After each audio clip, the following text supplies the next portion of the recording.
Hello everyone, this is Yamin and in this tutorial I am going to show you how you can remove the Git Initialize from a project. So here you can see I have a project over here and I already have Git Initialize in this project. So let me just show you. If I just right click and click more option, and over here you can see open Git bash here. If I click on it, it will open Git bash here. Let me just zoom in, and here if I write Git init and press enter, there you can see it is already initialized. So if we want to remove this, all you need to do is that we need to write over here rm -rf dot git and press enter, and once you just write this command, it means the initialize from this project is removed.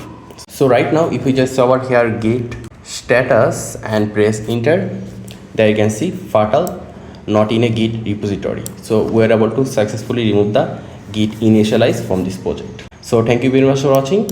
Make sure to subscribe and I hope to see you in the future tutorials.